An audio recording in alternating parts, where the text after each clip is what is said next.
મોડાસામાં નકલી કચેરી કાંડમાં સૌથી મોટો ખુલાસો થયો છે। નકલી કચેરી કાંડમાં ભાજપના નેતાના વેવાઈની સંડોવણી। નિવૃત્ત અધિકારી ડામોર ભાજપ નેતાના વેવાઈ હોવાનું ખુલ્યું। ભાજપના નેતા ભીખાજી ડામોરના વેવાઈ છે પીએમ ડામોર, ત્યારે સિંચાઈના નિવૃત્ત અધિકારીઓ કચેરી ચલાવતા હોવાની શંકા વ્યક્ત કરવામાં આવી રહી છે।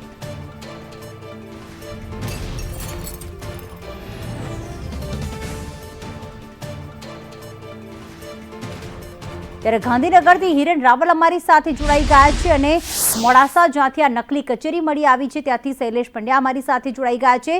હિરેન, ગુજરાતમાં નકલી અધિકારી, નકલી ટોલ નાકું, પરંતુ હવે તો નિવૃત્ત અધિકારી નકલી કચેરી ચલાવતા હતા। કેટલા સમયથી ધમધમતી હતી? શું વિગતો સામે આવી છે કે આમાં કોની કોની સંડોવણી છે?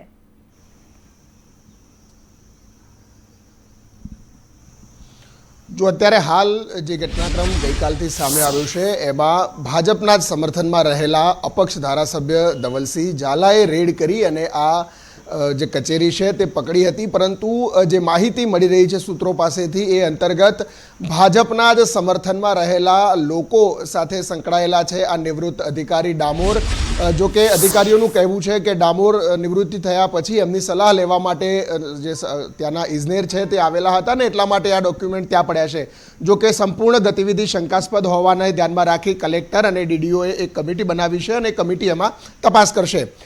ભીખાજી ડામોર એટલે કે ભીખાજી ઠાકોર જે લોકસભાની અંદર ભારતીય જનતા પાર્ટીએ ટિકિટ આપી હતી, ભારતીય જનતા પાર્ટીના અરવલ્લી જિલ્લાના મહામંત્રી છે અને એમના વેવાઈ છે આ ડામોર જે પકડાયા છે, નિવૃત્ત અધિકારી છે જેના ઘરની અંદર આ કચેરી ચાલતી હતી, એ અને ભાજપના મહામંત્રી અને જેમની ટિકિટ કપાઈ હતી એ ભીખાજી ડામોર બંને વેવાઈ છે અને એમના જ રહેબરી હેઠળ આ કચેરી ચાલતી હોવાનું પણ સૂત્રો પાસેથી માહિતી મળી રહી છે। આ ઉપરાંત અરવલ્લી ભાજપના એક મોટા નેતા પણ આ વ્યક્તિ સાથે સંકળાયેલા છે અને એમના જ કહેવાથી આ જે કેનાલો છે, કેનાલોની આજુબાજુની જમીનો છે, કોની છે, એ જમીનો કેવી રીતે લેવી, આ તમામ પ્રકારની કામગીરી છે ત્યાંથી થતી હોવાનું સૂત્રો પાસેથી માહિતી મળી રહી છે।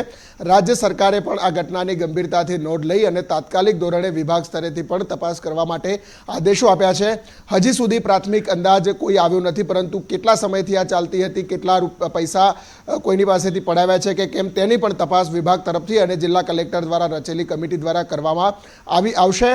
મહત્વનું છે કે ભાજપના લોકોના નામ સામે આવશે તો તેમની સામે પ્રદેશ ભાજપ અથવા તો ગુજરાત સરકાર કાર્યવાહી કરશે કે કેમ તે સૌથી મોટો સવાલ છે, કારણ કે લોકસભાની ચૂંટણીમાં જે આંતરિક વિખવાદ ઊભો થયો હતો એ વિખવાદના ભાગરૂપે જ કદાચ એમના નામ પણ એની અંદર ઉછાળવામાં આવ્યા હોવાનું બીજી તરફ માનવામાં આવી રહ્યું છે। પરંતુ એ સત્ય છે કે ભીખાજી ડામોર એટલે કે ભીખાજી ઠાકોરના વેવાઈ છે કે જે નિવૃત્ત અધિકારી તરીકે આ સરકારી કચેરી ચલાવતા હતા અને એ વ્યક્તિ પણ ભીખાજી અને આ ડામોર નિવૃત્ત અધિકારી બંને અરવલ્લી ભાજપના એક સિનિયર નેતા સાથે પણ સંકળાયેલા છે અને તેમની રાહબરી હેઠળ જ કામગીરી થતી હોવાનું સ્થાનિક લોકો માની રહ્યા છે। બિલકુલ, એટલે કે આ પ્રકારે આ આખી નકલી કચેરી ચલાવવામાં આવતી હતી। ત્યારે શૈલેષ પર અમારી સાથે જોડાયા છે। શૈલેષ, નિવૃત્ત અધિકારી છે જે ભીખાજી ડામોરના વેવાઈ છે તે હકીકત તો સામે આવી ચૂકી છે, પણ હિરેને એક વાતનો ઉલ્લેખ કર્યો કે અરવલ્લીના ભારતીય જનતા પાર્ટીના કોઈ મોટા નેતા હોઈ શકે છે અને તેમની જ રહેમ નજર હેઠળ અને તેમની સંડોવણી પણ જો આમાં સામે આવી શકે છે। રાજકીય ક્ષેત્રે કઈ ચર્ચા ચાલી રહી છે અત્યારે અરવલ્લી જિલ્લામાં?